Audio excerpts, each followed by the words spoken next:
Noon po ay pinagtatawanan lang ang mga Chinese cars, ginagawang jokes o kaya naman mga memes sa social media.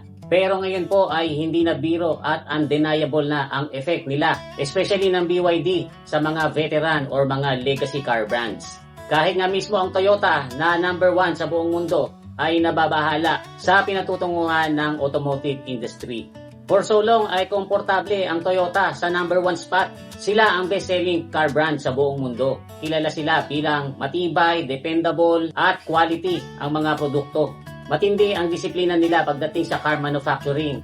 Pero nag-iiba na po ang ihip ng hangin ngayon. Kasi mismo yung dating CEO ng Toyota na si Koji Sato ay humarap sa 484 na mga suppliers nila. Dito lang March.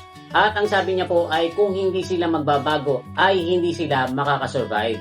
Kasi ultimo ang Toyota ramdam na nila yung bilis ng pag-angat ng mga Chinese brands, especially ng BYD. Sa maiksing panahon lang ay binago ng BYD ang automotive world. At kung ang Toyota nga nangangamba sa future nila, lalo na yung iba pang mga car companies na mas mababa ang sales tulad ng Ford, Honda, BMW, Volkswagen, Mercedes, Stellantis at iba pa. Nitong nakaraang 3 taon ay sobrang higpit ang naging competition nila para sa atensyon ng mga buyers. At aminado po itong mga legacy car brands na ito, nabagsak ang kanilang sales. Nag-collapse ng 28% ang profit ng Mercedes-Benz. 92% naman ang ibinagsak ng profit ng Porsche. Ang Stellantis Group na humahawak sa Jeep, Fiat at Peugeot ay nalugi ng 26 billion US dollars. Kahit nga mismo ang Honda na sikat noon ay bumagsak din ng 42% ang net profit nila from April to December ng 2025. Ang Volkswagen nga po ay nagbawas ng 50,000 na employees para lang makasurvive. Ang Ford ay nalugi din ng 4.8 billion pagdating dun sa kanilang EV department. At ito nga pong Toyota na although number 1 pa rin naman sila pagdating sa sales, ay nabawasan ng $4 billion ang kinita nila last year, 2025. Aminado po silang lahat na hirap silang makasabay sa BYD, na lalo pang lumalakas ngayong mayroong oil crisis. Alam ko po na maraming mga BYD haters dyan ang tataas ang kilay. Pero bago po kayo magbida-bida sa comment section, lilinawin ko lang po na hindi po ito promotional video para sa BYD. In fact, isa nga po ako dun sa mga nalulungkot sa pinatutunguhan ng automotive world ngayon. Kasi guys, bilang isang vlogger, sa loob ng 5 taon ay ramdam ko po yung pag-shift ng interest ng mga car enthusiast na nanonood dito sa channel natin. Noon po kasi palaging ang binablog ko ay puro tungkol sa mga JDM at saka yung mga ICE vehicles o yung mga naka-internal combustion engine. Pero sa ngayon, pagka yan po ang mga vlog natin ay hindi masyadong pinapansin. Mas maraming pumapansin kapag ang binablog ngayon ay tungkol sa hybrid o kaya naman sa EV. Yan nga po ang isa sa dahilan kung ba't gumawa pa ako ng isang channel na motovlog naman. Kasi guys, sa mundo ng motorcycles ay hindi pa po masyadong apektado ng mga EV at hybrid. Kung ako pong tatanungin, mas gusto ko talaga nag-vlog ng mga tungkol sa combustion cars. Kaya nga lang sumusunod lang po tayo sa kung ano ang trending. At ang trending nga po ngayon, lalo ngayong may oil crisis, ay itong mga EV at hybrid. Especially itong mga Chinese car brands. So bakit nga ba biglang naglakasan itong mga Chinese car brands, especially itong BYD? Kung ako pong tatanungin, ang pinaka-main na dahilan niyan ay dahil sa malakas ang suporta ng government nila. Bilyon-bilyon na halaga ng subsidy ang nilaan ng Chinese government para dito sa mga nagmamanufacture ng EV. At dahil sa laki nga po ng suporta, ay nagkaroon sila ng pagkakataon na makapag-mass produce sa napakamurang halaga. Yung mga Chinese people nga na dati walang hilig doon sa sarili nilang gawa. Ngayon sila na po ang number 1 supporter itong mga electric vehicles na gawa mismo sa kanila. Sa sobrang dami ng production nitong mga Chinese car brands ay nakuha na nilang i-export ito sa iba't ibang mga bansa na mabilis din namang tinangkilik dahil sa presyo at saka dahil sa mga high-tech na features nito. Even dito sa Pilipinas ay sobrang mabenta ngayon ng BYD. Para ka nga magkaroon ng BYD ngayon ay pipila ka na kasi kulang na ang supply pero marami pa rin ang demand. Sa Thailand, 40% ng EV market ay nakuha na ng BYD. Ang planta ng Mitsubishi doon sa Thailand na 63 years na nag-ooperate ay montik na magsara. Ayaw man pong sabihin ng Mitsubishi Thailand na nagbabawas sila ng mga employees pero nag-o-offer naman po sila ng early retirement doon sa daang-daang empleyado nila.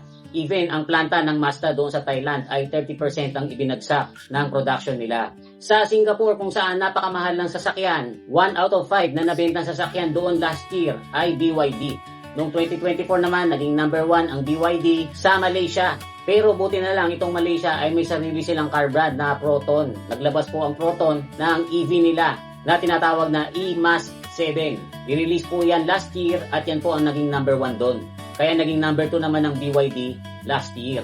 Pero kahit na sabihin mong number 2, malakas pa rin. Even sa Europe, iba na po ang takbo ng automotive industry doon.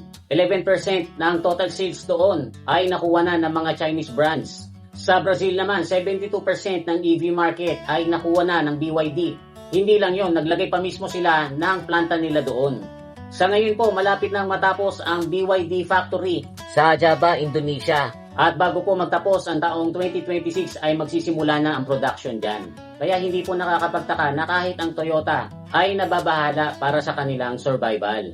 Gaya nga po nasabi ko sa inyo kanina, kinausap nitong dating CEO nila na si Koji Sato, yung 400 mahigit na suppliers nila, na ang sabi niya, kailangang magbago, kailangang bumaba ang presyo ng mga components na sinusupply nila sa Toyota para kahit papano ay makasabay ang Toyota sa mga Chinese car brands. Parang nabaliktad na po ang mundo ngayon kasi for so long, napakaraming mga car brands ang gumagaya sa mga pamamaraan ng Toyota.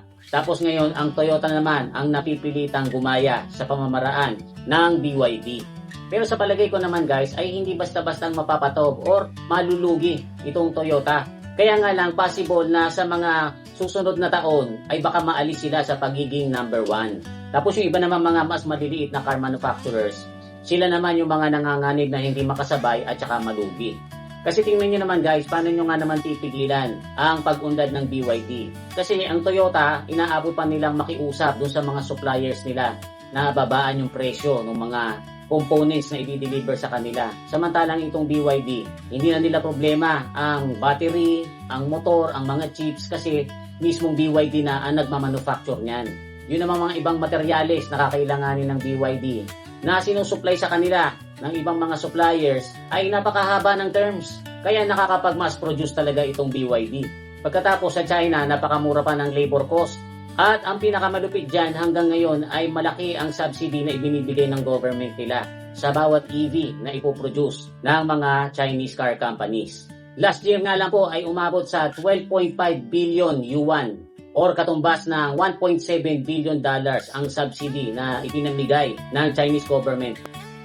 Alam nyo guys, bago po ako naging car vlogger ay matagal na po ako mahilig sa mga bagay na mechanical. At inabutan ko po yung kotse na halos walang electronics, di karburador pa, ang mga bintana ay ginagamitan pa ng kamay para sumarado at bumukas. Bihirang-bihira ang mga naka-automatic transmission noon. Pero habang tumatagal, mas high-tech yung sasakyan. Isa rin naman ako dun sa mga natutuwa habang nagkakaroon ng mga high-tech features. Unti-unti yung mga mechanical parts ay naging electronics. Pero honestly guys, may limitasyon din pala yung tuwa at saka paghanga ko dun sa pagiging high-tech ng mga sasakyan. Kasi sa sobrang high-tech na mga sasakyan ngayon ay pwede mo na nga itong hindi i-drive. Pwede ka nang hindi mahirapang mag-park at yung technology na ang gagawa para sa iyo. Wala ka nang kailangan masyadong kalikutin dahil matuli na ang timano, lalo yung mga EV. Hindi ka pa mamumroblema sa gasolina. Ewan ko sa inyo guys, pero ako aminin ko sa inyo na pagka may mga bagong lumalabas na mga sasakyan, especially itong mga EV, ay para bang pabawas ng pabawas yung excitement ko. Kasi ang nangyayari ay nadadagdagan lang naman ng nadadagdagan yung mga electronics na nakakabit doon sa mga bagong sasakyan. Siguro nga po ay medyo old-fashioned talaga ako kasi nagkakaedad na. Yan naman po ay dahil sa lumaki kasi ako noong sa panahon na ang pagdadrive ng isang sasakyan ay isang physical na experience. Sa bawat pag-andar at pagbilis ng sasakyan noon ay may katumbas na pagpihit, pagkambyo at pagmanibela. Hindi man ganun katutulin ang mga sasakyan noon, di tulad ng mga EV at hybrid ngayon. Sa totoo lang para sa akin ay mas nai-enjoy ko pa rin i-drive yung mga sasakyan na hindi masyadong high-tech. Dahil nga po dyan ay gumawa tuloy ako ng isa pang channel kung saan mga motor naman ang pinagkukwentuhan. Kasi sa motorcycles ay hindi masyadong apektado ng technology. Bawat pag-andar at pagbilis nyo ay may katumbas na pagkilos at skills. Lalo na po doon sa kinalilibangan ko ngayon na pag-i-enduro. Kaya kung isa ka doon sa mga katulad ko na fascinated pa rin sa mga bagay na mechanical, pwede kayong mag-visit doon sa second channel natin na MKK or mga kwento ni Kuya Mikmik. kung saan uso pa rin po ang magkakalikot at mag-modify na mga bagay na mechanical. So yun lang guys, I hope na na-enjoy nyo itong konting kwentuhan natin ngayon. Kung meron po kayong mga gustong idagdag dito sa mga sinabi ko ay i-comment nyo lang po sa baba. Huwag nyo lang pong kakalimutan mag-like at saka mag-share. Muli ito po si Kuya Mikmik na nagsasabing palagi kang lamang pag marami kang alam. Bye-bye!